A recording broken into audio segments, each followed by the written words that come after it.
Assalamualaikum warahmatullahi wabarakatuh. Perkenalkan, nama saya Siti Nurfitra M dari Program Studi Teknologi Hasil Perikanan. Pada kesempatan ini saya akan membahas materi kimia dasar dari bab 1 hingga 6. Yang pertama ada materi. Materi mempunyai massa dan memerlukan ruangan. Massa merupakan ukuran yang menunjukkan kelembaban atau bertahannya suatu benda terhadap suatu gaya yang bekerja pada benda tersebut. Nah, pada massa juga merupakan ukuran yang menunjukkan jumlah materi yang menyusun benda tersebut. Satuan massa biasanya dalam gram. Di dalam materi dapat dibedakan atau diklasifikasikan menjadi yang pertama zat tunggal atau zat murni. Yang kedua zat campuran. Nah, pada zat tunggal ini dapat dibedakan menjadi yang pertama ada unsur, yaitu zat tunggal yang tidak dapat diuraikan secara kimia menjadi zat lain. Yang kedua ada senyawa, yaitu zat tunggal yang dapat diuraikan secara kimia menjadi zat lain, atau unsur-unsur penyusunnya, atau senyawa yang lebih sederhana. Selanjutnya zat campuran, di mana zat campuran ini dapat dibedakan menjadi yang pertama campuran yang bersifat homogen atau larutan, yang kedua campuran yang bersifat heterogen. Nah, selanjutnya perubahan materi dapat dibedakan menjadi yang pertama ada perubahan fisika. Nah, pada perubahan fisik ini yaitu perubahan pada wujud atau penampilan fisik atau sifat fisik, tetapi identitas dasarnya, sifat kimianya tetap masih materi semula. Nah, pada perubahan fisika ini tidak menghasilkan zat lain. Contohnya, yang pertama itu lilin meleleh karena dipanaskan. Yang kedua, air menguap, kayu dibuat menjadi berkara bangku. Yang kedua, perubahan kimia, yaitu perubahan pada identitas dasar atau sifat kimia sehingga materinya berbeda dengan materi semula. Perubahan kimia ini menghasilkan materi lain atau materi baru.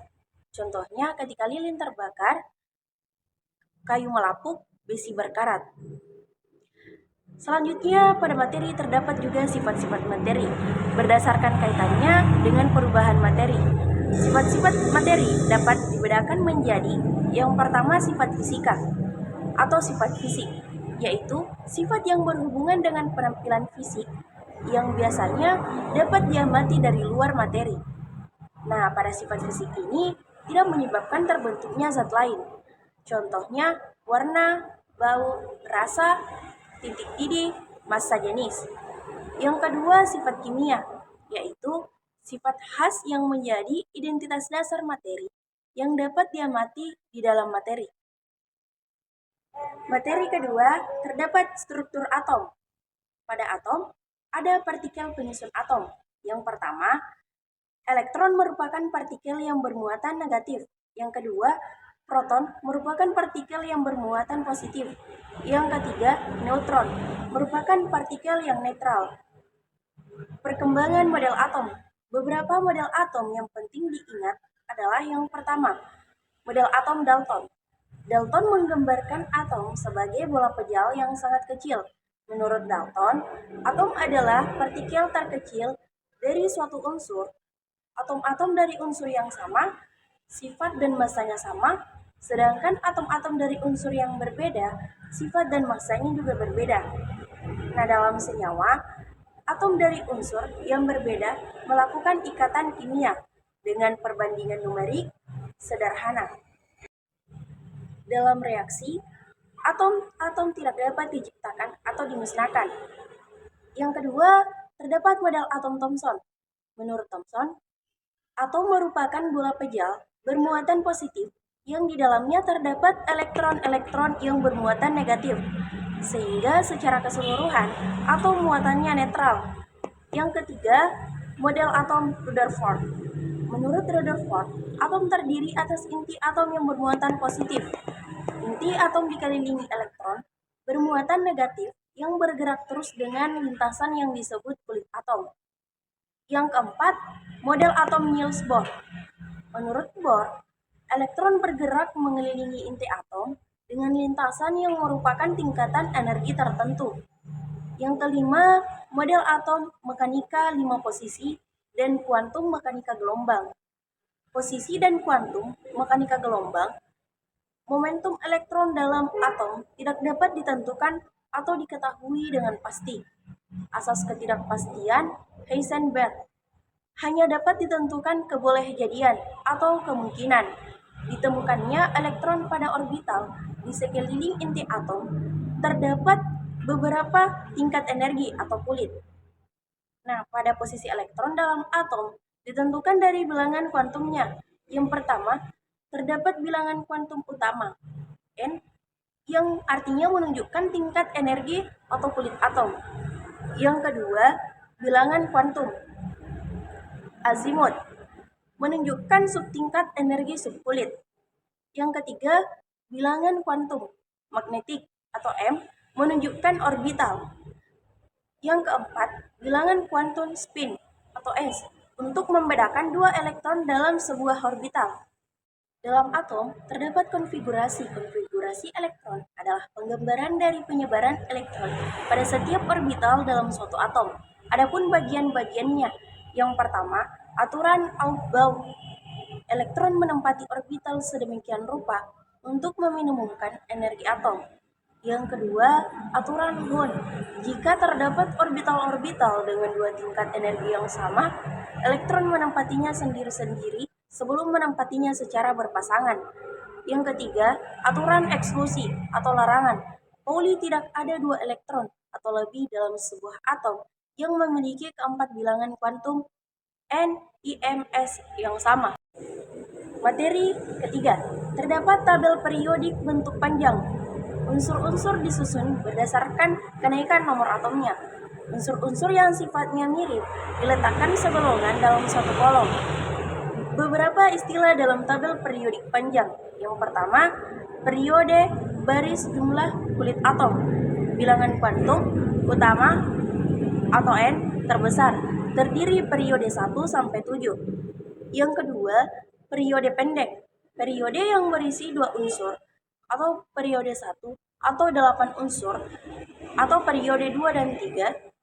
Periode panjang, periode yang berisi lebih dari 8 unsur dan terdapat periode 4, 5, 6, dan 7. Materi keempat, terdapat tata nama. Bilangan oksidasi menyatakan banyaknya elektron dari suatu atom yang terlibat dalam pembentukan ikatan. Bilangan oksidasi ini dikenal juga sebagai valensi. Bilangan oksidasi juga menunjukkan muatan suatu ion dalam senyawa. Bilangan oksidasi yang benar adalah yang sesuai dengan aturan yang lebih dahulu. Dari 6 aturan berikut. Yang pertama, atau unsur bebas. Bilangan oksidasinya sama dengan 0. Yang kedua, dalam suatu molekul senyawa atau satuan rumus kimia, jumlah bilangan oksidasi semua atom adalah sama dengan 0. Sedangkan dalam sebuah ion, jumlah bilangan oksidasinya sama dengan muatan ion. Yang ketiga, dalam senyawa logam alkali, bilangan oksidasinya sama dengan +1 dan logam alkali tanah, bilangan oksidasinya sama dengan +2. Yang keempat, dalam senyawanya, bilangan oksidasi H sama dengan +1 dan bilangan oksidasi F sama dengan -1. Yang kelima, dalam senyawanya, bilangan oksidasi O sama dengan -2. Yang keenam, dalam senyawa binar dengan logam golongan 7A, bilangan oksidasinya sama dengan -1. Golongan 6A, bilangan oksidasinya sama dengan -2. Dan golongan 5, bilangan oksidasinya -3. Materi kelima, ikatan kimia. Ikatan kimia merupakan gaya yang tarik-menarik antara atom-atom, sehingga atom-atom tersebut tetap berada bersama-sama dan terkombinasi dalam suatu senyawaan. Ikatan antar atom dalam sebuah senyawa dapat terbentuk melalui serah terima elektron. Kemudian terjadi gaya tarik elektrostatik antara ion positif dan ion negatif yang terbentuk atau terjadi ikatan ion. Atau dengan cara tarik-menarik pasangan elektron yang digunakan bersama, terjadi ikatan kovalen. Selanjutnya aturan oktet. Atom-atom unsur gas mulia cenderung sendirian sebagai atom bebas dan stabil. Lewis dan Pocel mengamati bahwa konfigurasi elektron unsur gas mulia terisi 8 elektron di kulit terluarnya atau oktet, kecuali helium yang terisi 2 elektron. Atom-atom unsur yang lain akan saling berkaitan supaya stabil, yaitu agar kulit terluarnya terisi 8 elektron seperti halnya gas mulia. Materi ke-6, persamaan kimia. Persamaan kimia menggambarkan berlangsungnya reaksi. Arah reaksi disimbolkan dengan arah anak panah yang menggambarkan proses perubahan reaksi menjadi produk reaksi. Persamaan reaksi yang lengkap dituliskan wujud masing-masing zat dan koefisien reaksinya. Nah, pada reaksi yang setara, koefisien reaksi dituliskan sesuai dengan perbandingan bilangan bulat yang sederhana dari masing-masing zat yang bereaksi dan yang dihasilkan dalam reaksi. Dengan demikian, maka jumlah atom-atom sebelum dan setelah reaksi juga akan sama dan sesuai dengan hukum kekekalan massa. Ada pun macam-macam reaksi dan contohnya. Yang pertama, reaksi kombinasi atau penggabungan. Yang kedua, reaksi penguraian. Yang ketiga, reaksi substitusi atau pertukaran. Yang keempat, reaksi netralisasi atau penggaraman.